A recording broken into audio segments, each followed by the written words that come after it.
오늘은 신장결석을 유발하는 음식에 대해서 한번 말씀드릴게요. 예전에 한번 다뤄본 적이 있는데 2025년 버전으로 조금 더 업데이트했습니다. 요로결석의 원인, 그리고 유발하는 음식들, 위험인자들, 그리고 예방하는 영양제까지, 그리고 예방하는 방법까지 최신화된 데이터를 기반으로 말씀드릴게요. 안녕하십니까. 약들약의 고약사입니다. 화이팅 먼저 외치고 시작하겠습니다. 화이팅! 자, 바로 결론으로 들어가서 신장결석을 유발하는 음식부터 말씀드릴게요. 첫 번째는 가장 많은 빈도를 차지하는 게 바로 옥살산이 많이 들어가 있는 음식입니다. 칼슘과 옥살산이 결합돼가지고 결석이 만들어지는 거거든요. 대표적인 게 채소류 중에서는 시금치나 대왕, 비트 그런 게 있고요. 견과류 중에서는 아몬드, 캐슈넛 같은 게 있습니다. 그리고 과일에는 라즈베리 같은 게 있고, 곡류에는 메밀가루, 콩가루 같은 게 있어요. 기타 코코아나 초콜릿 가루가 있는데 이러한 음식 중에서 이 표를 제가 첨부해 드릴 건데요. 1회 섭취량당 많은 것들을 조심하셔야 됩니다. 내가 요로결석이 잘 재발한다 하시는 분들은 주의하시길 바라면서, 두 번째로 주의하셔야 될 게 뭐냐면 동물성 단백질 조심하셔야 돼요. 두 가지 측면에서 조심하셔야 되는데, 동물성 단백질은 소변 쪽을 산성화시킵니다. 산성화시켜가지고 결석이 더 잘 용출되게 만들고, 요산, 요소 이런 것 때문에 요산결석이 생길 수가 있어요. 두 가지 측면으로 많이 있어서 평소에 고기 많이 드시는 분들, 식물성 단백질은 괜찮거든요. 근데 동물성 단백질 많이 드시는 분들은 조심하셔야 된다, 이렇게 말씀드리고 싶고, 그다음에 세 번째가 고나트륨식이, 그러니까 짠 음식들, 찌개나 라면이나 국물 많이 드시는 분들은 두 가지 측면인데요. 나트륨은 칼슘이 우리 몸에서 재흡수해가지고 소변의 농도가 줄어들어야 되는데 그걸 막고요. 나트륨 농도가 높으면 소변의 산도가 강해집니다. 그래서 짠 음식 많이 드시는 분도 결석이 생길 수 있습니다. 네 번째가 음주, 알코올이나 커피, 카페인 들어가 있는 거, 에너지 드링크 이런 거 드시는 분들, 우리 몸에 탈수가 진행되면서 전반적인 칼슘이나 옥살산의 농도가 높아지면서 결석이 생길 가능성이 높아지고요. 그리고 마지막으로 이거는 이제 번외인데, 음식이라기보다는 비타민 C도 이제 논란이 조금 있죠. 그래서 1000mg 이상 먹었을 때, 고용량 먹었을 때 옥살산이 더 많이 검출된다라는 데이터가 있기 때문에 결석이 있는 분들 조심하셔야 됩니다. 신장결석을 그렇다면 예방하는 법도 빨리 말씀드릴게요. 앞에 말씀드렸던 음식들을 조심하셔야겠죠. 옥살산 들어가 있는 거 조심하시고, 동물성 단백질 섭취량 줄이시고, 수분 섭취량을 늘리시고, 대쉬 식단이라고 해가지고 지중해식 식단을 많이 활용하시고, 그리고 살이 많이 쪘을 때, 특히 뱃살이 나왔을 때 신장결석, 요로결석의 위험도가 많이 높아지거든요. 그래서 다이어트를 하셔야 되고요.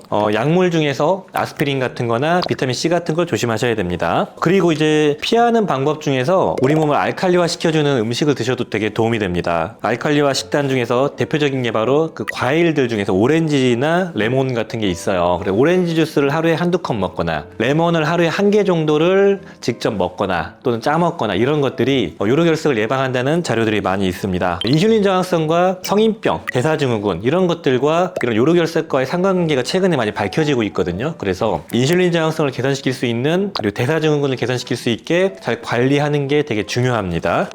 약들약, 신장결석을 예방하는 보충제들을 좀 말씀드릴게요. 빨리 말씀드리겠습니다. 대표적인 게 소변을 알칼리화시키는 구연산 들어가 있는 거, 구연산 칼륨 추천드립니다. 구연산 칼륨을 먹게 되면은 일반적으로 pH를 높여주고요, 소변을 알칼리화 시켜가지고 결석이 있는 분들 의약품 치료제로 쓰이는 성분이에요. 구연산 칼륨이 가장 강력한 요로결석을 예방하는 성분이죠. 대표적인 제품이 나우푸드 구연산 칼륨이 있었고, 이 제품은 하루에 최대 3번 정도 2알씩 섭취가 가능합니다. 식후에 그렇게 드시면서 전반적으로 늘려가시고, 치료 목적에 해당되는 용량은 하루에 12알까지, 하루에 3번, 식후에 4알까지도 섭취가 가능한데, 보통은 하루에 2-3번, 1-2알 정도 섭취하는 게 좋고요. 더 많이 먹을 거다 그러신 분들은 나우푸드 구연산 칼륨 파우더가 있습니다. 이거는 한 스푼 먹게 되면 구연산 칼륨으로 1.3g을 섭취할 수 있기 때문에 보통 하루에 2번 정도, 최대 하루에 3번 정도까지 섭취가 가능하죠. 보통 이런 칼륨들은 어떻게 활용하시냐면 소변량을 늘리면서 일시적인 부종 같은 것에 활용하는데, 그렇게 활용해도 좋지만 이런 요로결석 예방하는데도 탁월합니다. 자, 그리고 두 번째로는 또 구연산이 들어가 있는 구연산 마그네슘도 있어요. 이 구연산 마그네슘은 구연산 칼륨처럼 적극적이지는 않지만 칼슘의 대사를 돕고, 구연산이 들어있어서 소변의 알칼리화를 돕기 때문에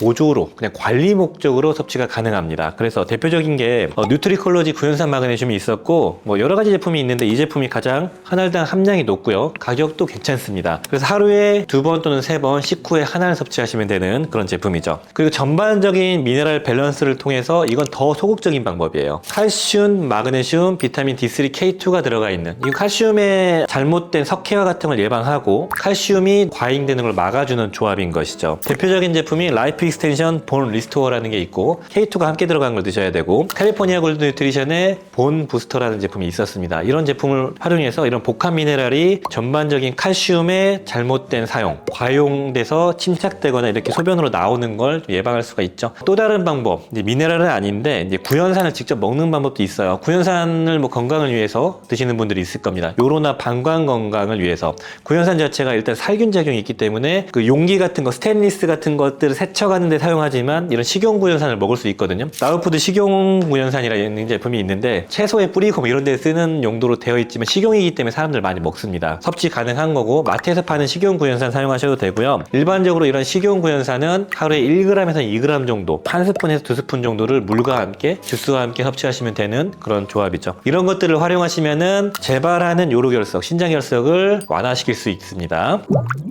신장결석, 요로결석이 무엇인지 말씀드릴게요. 요로결석이라는 표현이 조금 더 포괄적인 표현입니다. 요로결석은 보통 신장과 방광과 모든 부위, 비뇨기를 통틀어서 생기는 결석을 요로결석이라고 하고, 신장에 특화돼서 생기는 게 신장결석이거든요. 근데 저는 신장결석이라는 단어가 익숙하실 것 같아서 신장결석이라고 말씀드리겠습니다. 자, 우리나라 사람들 10명 중에 1명은 신장결석이 발생된다고 하고요. 그리고 재발률이 최대 50%까지. 걸리면 또 재발하는 거예요. 왜 그러냐? 우리 몸 상태가 산성화, 특히 소변이 산성화되어 있기 때문에 생활 패턴을 교정하거나 음식을 바꾸지 않으면, 그리고 살을 빼지 않으면 재발하는 거예요. 특히 이제 이게 재발되다 보면은 심장에 염증을 유발해서 영구적인 신장의 어떤 손상을 유발할 수 있는 그런 질환이 요로결석, 신장결석입니다. 신장이 우리 몸에서 하는 역할을 아실 거예요. 뭐 노폐물을 걸러주고 수분을 조절해주고요, 혈압 조절도 하고 적혈구를 만들어주고 우리 몸의 전체적인 산염기를 조절해주는, 항상성을 조절해주는 중요한 장기인데, 신장결석이 생기는 원인은 일단은 칼슘이 과잉됐을 때랑 옥살산이 많이 들어왔을 때, 칼슘과 옥살산이 이게 만나서 뾰족뾰족한 결정을 만드는 게 바로 이런 결석이거든요. 그게 어떨 때냐면은 우리 소변이 산성화됐을 때예요. 그래서 칼슘을 많이 먹고 대사가 뼈로 가지 않고 소변으로 나올 때, 옥살산이 많이 들어가 있는 채소를 먹었을 때, 우리 소변이 산성화됐을 때, 그럴 때 만들어집니다. 자, 신장결석의 위험 인자도 좀 말씀드릴게요. 일단은 나이가 있습니다.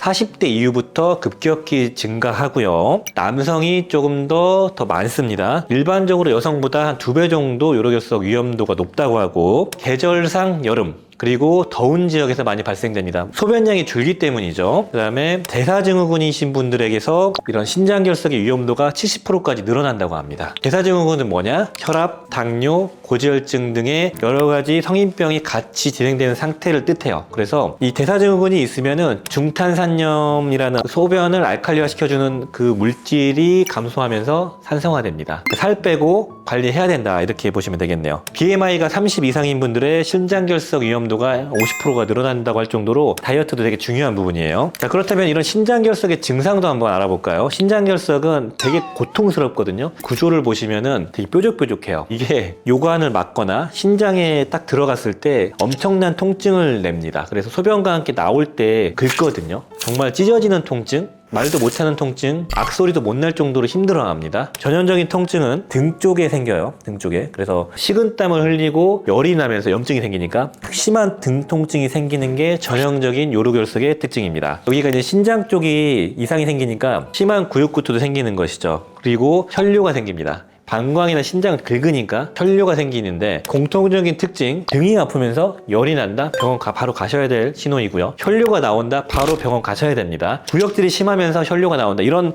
교집합이 생길 때 바로 병원 가셔야 돼요. 전형적인 특징들을 제가 많이 봤었는데, 의무병 할 때 훈련병들이 땀을 많이 흘리거든요. 그리고 이제 고기 반찬이 많이 나오니까 젊은 친구인데도 가끔 와요. 그래서 막 등이 아파가지고 막 소리도 못 내고 으흑하고 오는데 가보면 요로결석인 거고, 물 많이 마시게 하고 안 되면 되면은 초음파로 파쇄하기도 하고 그렇습니다. 이건 별로 중요한 내용은 아닌데요. 신장결석 종류가 몇 가지 있어요. 대부분은 칼슘 결석입니다. 칼슘 결석은 칼슘과 옥살산이 만나서 만들어지는 결석이고요. 그리고 가끔 통풍이 있는 분들, 고기를 되게 많이 먹는 분들, 요산 결석이 생깁니다. 요산이 과하게 만들어지는 것이죠. 그런 게 있고, 이거 더 드문 건데 스트로바이트 결석이 있는데, 이거는 여성분들에게 흔하게 생기고 특정한 어떤 세균에 감염돼서 생기는 결석입니다. 흔하지 않고. 마지막으로 시스틴 결석이 있는데, 이건 유전적인 거고요. 시스틴이라는 이 아미노산이 유전적인 이유로 대사가 잘 되지 않아서 소변으로 나오고, 그게 소변의 산도를 강화시키면서 결석을 만드는 건데요. 전체 결석의 1%도 안 된다고 합니다. 대부분은 칼슘 옥살산 결석이에요. 그래서 칼슘을 과잉하게 먹거나 옥살산염이 과잉하게 들어왔을 때 발생되는 것이죠.